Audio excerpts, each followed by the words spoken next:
Dear students, I will take one more problem from this book, and I will be taking a problem on as given in the page number 313, problem number 53. So the problem is like this. We have O Limited went into voluntary liquidation on 31st/3/2015, on which the balance sheet is given below. 6,256% cumulative preference shares of ₹100 each, fully paid up 6,25,000. 4,000 equity shares of ₹100 each, 60 paid, 2,40,000. 8,000 equity shares of ₹100 each, 70 rupees paid up, 5,60,000. So that means we have two different paid up values belonging to equity shares here. This is 4,000 shareholders who have paid 60 rupees and 8,000 shareholders who have paid 70 rupees paid share. And then 5% mortgage debentures 4 lakh, creditors 3,85,000. Sundry assets 17 lakh, cash 80,000, P&L account 4,30,000. This is miscellaneous expenditure of no use, does not carry any meaning here. And then we have the information is given like this. Sundry assets realize 70% of their book value. Liquidator is entitled to remuneration of 3% on assets realized, excluding cash, and 4% on the amount distributed to unsecured creditors other than preferential creditors. Of the total creditors, 2,25,000 is secured and ₹30,000 is preferential. The preference dividends were in arrears for 2 years and are payable on liquidation. Liquidation expenses amounted to ₹35,000. Prepare liquidator's final statement of account. Okay, let us get into the preparation here now. So let us, so on the receipt side, we have to start with the cash balances here. If you look at the given information here, balance sheet here, we have only one cash and it is not specified whether it is a cash in hand or a cash at bank. So let us take it as it is. So let us take it as cash balance ₹80,000. And then we have sundry assets realized. It is given as 17 lakh is the asset here in the balance sheet, and only 70% of it is realized as given. So 70% of that will be 11,90,000. And then see the amount of creditors is given as 3,85,000, out of which creditors amounting to 2,25,000 is secured and 30,000 is preferential. So if we take it, calculate that, so this will be like this. Total creditors 3,85,000, secured creditors is 2,25,000, then the unsecured creditors will be 1,60,000, and out of which preferential creditors will be 30,000, other unsecured creditors will be 1,30,000. It is accordingly it is entered in the payment side. So here fully secured creditors is 2,25,000, and then liquidation expenditure is given as 35,000 here. Liquidation expenditure is given as 35,000, and that is entered 35,000. And then we have liquidator's remuneration 3% on the asset realized except cash, that is what is given. So if you consider only the asset realized, it is 11,90,000, on which 3% will be 35,700, and then 4% is to be paid on the amount paid to unsecured creditors. Okay, let us check that later.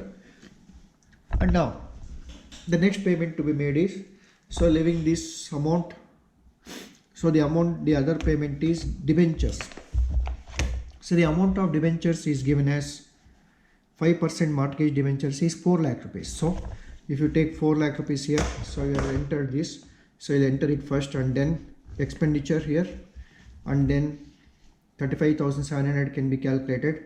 So this amount we'll calculate later, and then 5% mortgage debentures we can pay here as 4 lakh rupees. Now let us check the amount. So before make the payment to the creditors here, that is unsecured creditors, we have to check the balance, and there is no outstanding debenture interest is not given. We have taken it as nil as per the format.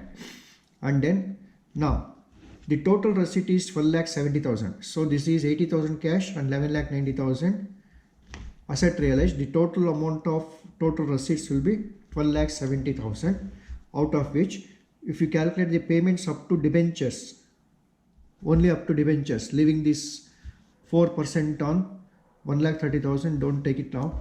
So if you take these 4 payments here, it will be 6,95,000, and the balance amount available is 5,74,300.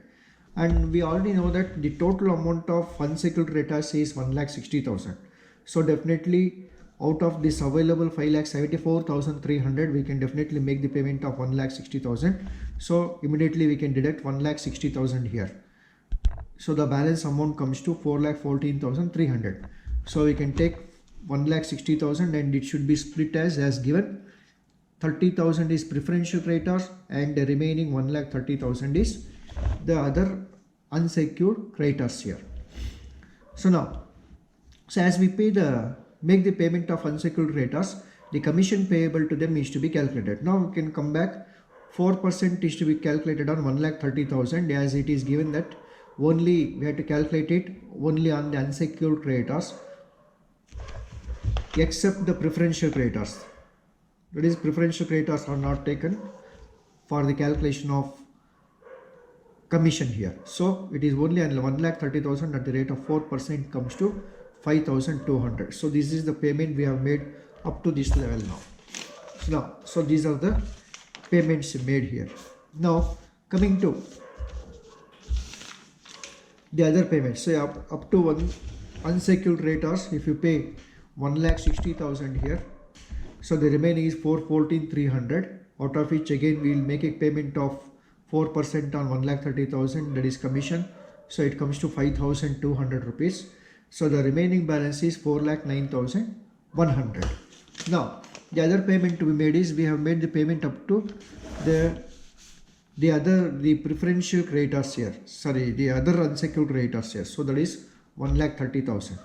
Now we have to make the payment to the arrears of preference dividend and preference share capital. Now check the given information here. It says that it is given that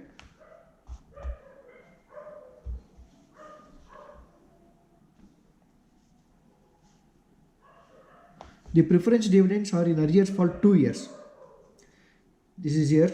The preference dividends are in arrears for 2 years and are payable on liquidation. Now the outstanding amount to the cumulative shareholders, that is the capital of preference shareholders, are 6,25,000 at the rate of 6% for 2 years is to be calculated. So if you calculate that, it will be, see, on 6,25,000 at the rate of 6% for 2 years, so it amounts to 75,000. This is the amount of arrears of preference dividend is to be paid. Now if you make the payment of arrears of preference dividend here, so before payment of the share capital here, before only up to this level, we have to check what is the amount available now out of this amount here. So we have a total amount of available amount of 3,34,100 only. 3,34,100 is available now, but whereas the amount payable to the preference shareholders, that is their capital, is 6,25,000, but we don't have so much of amount. But as per the regulations or the provisions of the Companies Act, it says that for the payment of preference shareholders, we can make the calls on equity shareholders if there are any uncalled amount. If they are fully paid up, we cannot call them. So if they are not fully paid up, then uncalled amount can be called upon their shares. So if you look at the balance sheet here, so we come to understand that there are 4,000 equity shareholders who have paid only 60 rupees. That means they have to pay another 40 rupees, that is the uncalled amount. And then these 8,000 shareholders have paid 70 rupees and another 30 rupees per share can be called upon them. So these calls can be made in order to make the payment to the preference share capital of 6,25,000. So therefore what we have to do now is, so I have to calculate it like this. See, the amount payable to preference shareholders is 6,25,000. This is the amount payable. Amount payable to the preference shareholders is 6,25,000, and then the amount available now, as of now calculated, the amount available is only 3,34,100. If we deduct that, the shortage is 2,90,900 rupees. This shortage of 2,90,900 rupees is to be called upon from the equity shareholders here. But since we have two different paid up values, here, we have to equate them before we make a common call to all the shareholders. So therefore, when you compare this, see, these 4,000 shareholders have paid less compared to these 8,000 shareholders. So therefore, to equate them, what we can do is, first of all, we can call upon these 4,000 equity shareholders to pay rupees 10 per share. So it will be 4,000 into 10.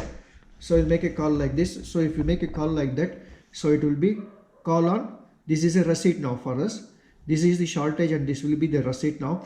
So call on 4,000 equity shares at rupees 10 per share. That comes to 40,000 rupees. So if you deduct this 40,000 because it is a receipt, deduct this 40,000 out of the shortage, then the reduced shortage now will be 2,50,900. And this 2,50,900 rupees should be called upon from all the shareholders here, because now all of them have become equal. All the shareholders have become equal now, as these shareholders, 4,000 shareholders have paid up 10 rupees, and now